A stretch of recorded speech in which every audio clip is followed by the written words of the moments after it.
இந்த கீரையில் முக்கியமான சத்து இருக்குது. இந்த கீரையை சாம்பார் கீரைன்னு சொல்லுவாங்க தமிழில், இங்கிலீஷில் வாட்டர் லீஃப்னு சொல்லுவாங்க. இந்த கீரையில் அதிகமாக நீர் சத்து இருக்குது, இதில் புரோட்டீன் இருக்குது, நார் சத்து இருக்குது, vitamin A, vitamin C, omega 3. ஒரு மீன் சாப்பிட்ற அளவுக்கு இந்த மீனில் சத்து இருக்குது. இரும்பு சத்து இருக்குது, கால்சியம் இருக்குது, பொட்டாசியம் அதிகமாக இருக்குது. இருதய நோய் இருப்பவர்களுக்கு ரொம்ப நல்லது. கிட்னி பிரச்சனை இருப்பவர்களுக்கு சாப்பிடவே கூடாது இந்த கீரையை. நோய் எதிர்ப்பு சக்தியை அதிகரிக்கும். செல்கள் அதிகமாக உற்பத்தியாகும் இந்த கீரையில். அவ்வளோ பலன் இருக்குது இந்த கீரையில். கீரையை ஞாபகம் வச்சுக்கோங்க. இதை பார்த்தாலே உங்களுக்கு கடையில் தெரியும்.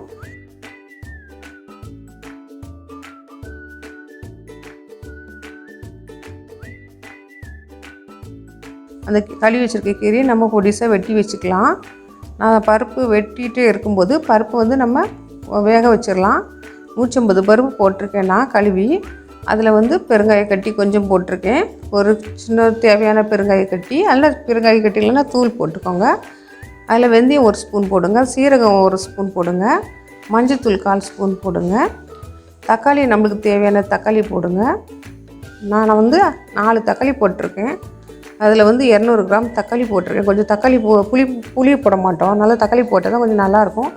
நல்லா புளி போடக்கூடாது. இதுக்கு 200 கிராம் தக்காளி போட்டிருக்கேன். ஒரு வெங்காயம் வெட்டி போட்டிருக்கேன். பொடிசாக போடக்கூடாது, கொஞ்சம் பெருசாக. பச்சை மிளகா நம்மளுக்கு தேவையானது ஒரு 4 பச்சை மிளகா. அப்புறம் மிளகாத்தூளும் போடுவோம்ல, போட்டு அதை மூடி வேக வச்சிடணும். பருப்பு வேக வச்சு தனியாக வச்சுடுங்க. இப்போது அதை வதக்கிறதுக்காக வெங்காயம் வச்சுருக்கேன் 1, 4 காஞ்ச மிளகா வெட்டி வச்சுருக்கேன், தேவையான கருவேப்பிலை. இப்போ தாளிக்கலாம் வாங்க. தேவையான அளவு வானலில் எண்ணெய் ஊற்றிக்கோங்க. கடுகு போட்டுக்கோங்க, உளுந்து கொஞ்சம் போட்டுக்கோங்க, ஒரு 10 கனம் போட்டுக்கோங்க உளுந்து. வாசனைக்கு வெந்தயம் 1 ஸ்பூன் போடுங்க, அதுவும் நல்ல வாசனையாக இருக்கும். சீரகம் ஒரு 1/2 ஸ்பூன் போடுங்க, கருவேப்பிலை போடுங்க, உடனே போடணும். வெங்காயம் போடுங்க, காஞ்ச மிளகா போடுங்க. தீஞ்சிடக்கூடாது, அதனால் தீயை கொஞ்சம் சிம்மில் வச்சுக்கணும். போட்டு நல்லா பொன்னிறமாகிறது வரை வதக்கணும். பொன்னிறமாகிடுச்சு. வெட்டி வச்சுருக்க கீரையை நம்ம கொஞ்சம் கொஞ்சமாக போட்டு வதக்கணும்.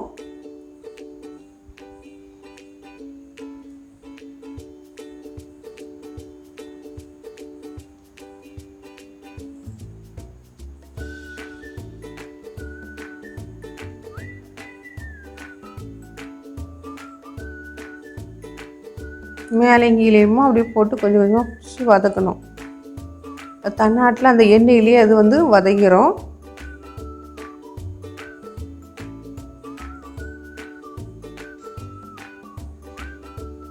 நல்லா வதங்கிடுச்சு பாருங்கள். நம்ம கிளறும் போது கொஞ்சம் தீயை ஃபாஸ்ட்டாக வச்சுக்க வேண்டியதான்.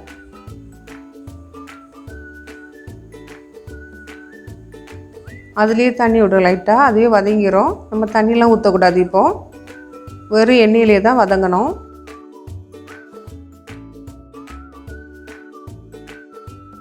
அதை எடுத்து கீழே இறக்கி வச்சிடணும்.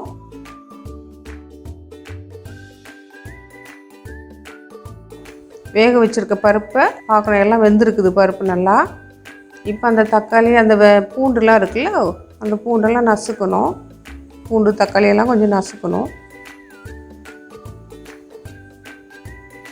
நான் பூண்டு போடுறதுக்கு சொல்ல, பருப்பு வேக வைக்கும்போது பூண்டு ஒரு பூண்டு போட்டுக்கணும். அதில் பருப்பில் வேக வைக்கும்போது போட்டுக்கணும். இப்போ அந்த பருப்பு எடுத்து அடுப்பில் வச்சுட்டு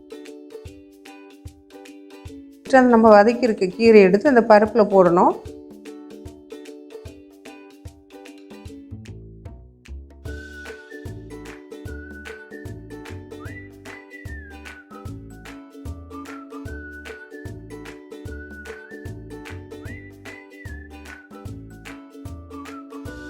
அந்த வானலில் கொஞ்சம் தண்ணி விட்டு அதை குக்கரில் ஊற்றுங்க.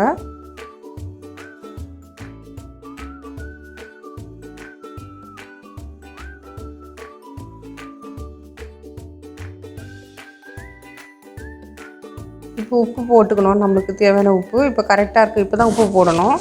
கீரை எப்போவுமே ஃபஸ்ட்டே நம்ம கீரையில் உப்பு போடக்கூடாது, ரொம்ப உப்பாயிடும். நம்ம திருவி வச்சுருக்க தேங்காய் எடுத்து 1 ஸ்பூன் சீரகம் போட்டு அரைக்கணும்.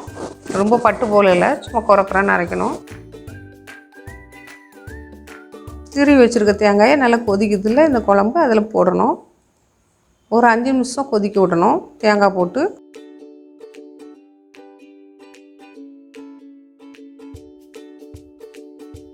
மிளகாத்தூள் போட்டுக்கணும் நம்மளுக்கு தேவையானது. ஏன்னா பச்சை மிளகா ஒரு 4 போட்டிருக்கோம்ல, பத்தாது. அதனால் நம்மளுக்கு தேவையான மிளகாத்தூள் போட்டுக்கணும். 1 ஸ்பூன் போட்டிருக்கேன்னா, நீங்கள் உங்களுக்கு என்ன தேவையோ அதை போட்டுக்கோங்க காரம்.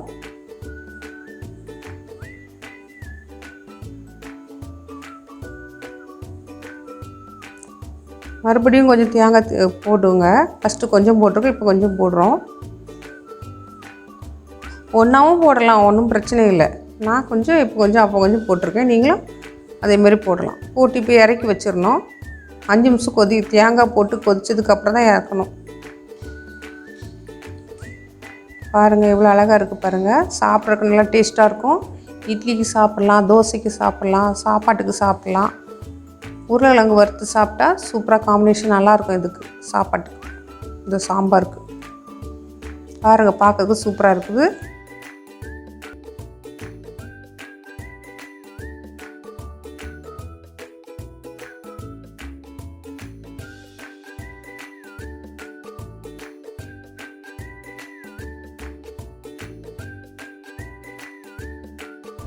சப்ஸ்கிரைப் பண்ணுங்கள், பெல் பட்டன் அழுத்துங்க. இந்த வீடியோ உங்களுக்கு பிடிச்சிருந்தா லைக் பண்ணுங்கள், ஷேர் பண்ணுங்கள்.